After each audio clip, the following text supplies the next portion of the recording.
So it's a slightly overcast afternoon and you've been involved in a motor vehicle accident that wasn't your fault. One moment ago you were driving along in the left-hand lane, next minute, whoa, someone's merged into you.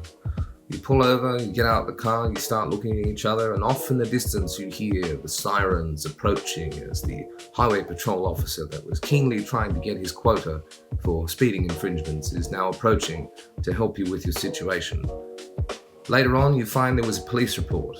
When you're lodging a claim with your insurance company, you mention this to them as a point of interest and wonder if it will be able to determine liability.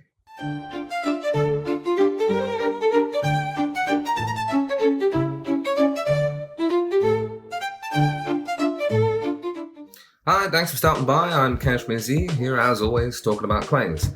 Police reports and liability determinations by an insurance company are often a confusing yet interesting thing for individuals such as yourself.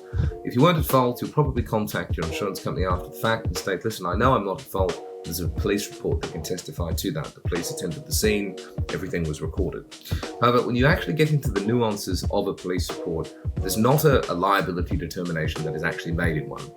You might, if you're an individual person, not be aware that the insurance company is the one that will actually determine who is liable.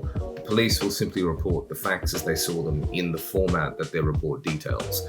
Now, in certain situations, a police report can actually be useful for a liability determination, particularly if it mentions something about lights or any particular other mitigating factors that there might be.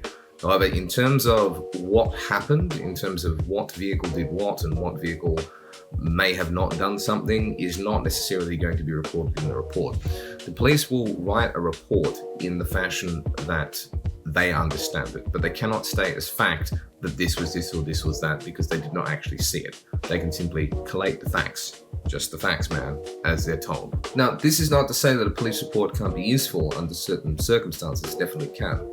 However, it's important to understand that if you are involved in a motor vehicle accident that wasn't your fault, whether you're applying for a not-at-fault rental vehicle or you're simply lodging a claim and hoping to get an excess waived, understand that the police report itself is not going to be the determinator that does that.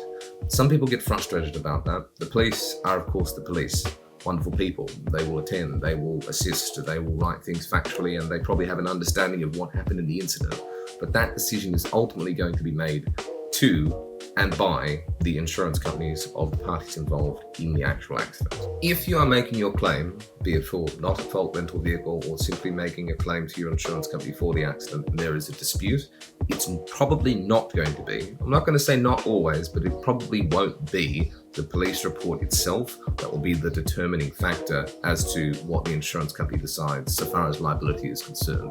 What it would be considered as is a piece of evidence in the mix of evidence and the circumstances that may assist in that liability determination. It's always important that you have an understanding as well that while a police report may be available, it's not something that necessarily is quickly acquirable. Yes. So an insurance company or a credit hire company or anyone involved in the mix of the motor vehicle accident at any point might have an entitlement or a right to request the report be sent to them.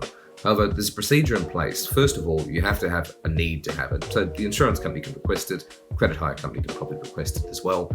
Then, of course, there's a payment the company has to make. And then sometimes it can actually be a 6 to 8 week wait until such time as the document is actually sent to you. That's not necessarily going to help you if you need to organise a rental vehicle for next week or a few weeks from now, particularly understanding previous points that may not actually overturn the liability dispute whatsoever. One thing that I would always suggest is helpful is that if you are involved in a not-at-fault motor vehicle accident and you get out of your car, don't stand around and wait for people to arrive to tell you what to do.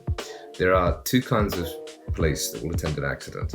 There are the kind that will come and allow you to exchange details. There are the other kind that will assist, arrive, and rightly so be helpful, but they will subtract everyone, obtain the details themselves, put it in the report, and then not release that to you. You will get into a problem if you encounter that kind of incident because you won't have the information you need to lodge your claim, nor will you have your information to apply for your not-at-fault rental company. So not to say that the procedures are bad, they're done for a particular reason. They want to make sure that individuals aren't arguing amongst themselves and everything is quite civil. If you're involved in the first instance where details are allowed to be exchanged and a report is made, that's good, you've still got your information. but you don't know what the caliber of the officer that is going to arrive and assist you will be. They might subtract you all and suggest that you all just simply pass information to them. They'll give you the police report and they'll state, give that to your insurance company. That's all that they will need. That is true. In principle, that is all that they need, because then they can request a police report, and I suppose the credit hire company could do as well. It might not necessarily affect your insurance claim, because an insurer can work on a timescale of perhaps months at a time. But a credit hire company for a non-fault rental vehicle is going to need the information up front. So if you're in that situation where it's been collated and collected and stored by the police, and the expectation is that the credit hire company is going to somehow request that, it's not going to happen. Namely because a police report itself does not actually hold the insurance details for another vehicle. It will show their compulsory third party, their green slip, but it will not actually show their third party property or comprehensive insurance, because it's not a mandatory requirement for the police to actually know. It's not publicly available. So to that end, make sure that you do gather the details. You might default to instinct to think that no, the police will come, they will assist me, everything will be fine because the police were there. I've done nothing wrong. Yes, that is true. I'm not saying that they're not going to assist you, but sometimes the procedures of one part of the world may not necessarily coincide with the procedures of the insurance industry and how that actually works. So just a bit of a mixed bag rant about police reports, liability determinations so far as insurers and credit hire companies are concerned. Hope it was insightful. Oh, there's a lot to cover here, but this was just a bit of a primer, a bit of a briefer as it was. If you've taken any substance from it, as always, drop a like, click subscribe, whatever you happen to do, it's always appreciated to me. But most of all, have yourself a lovely afternoon, drive safe, keep safe, and all the best. Goodbye.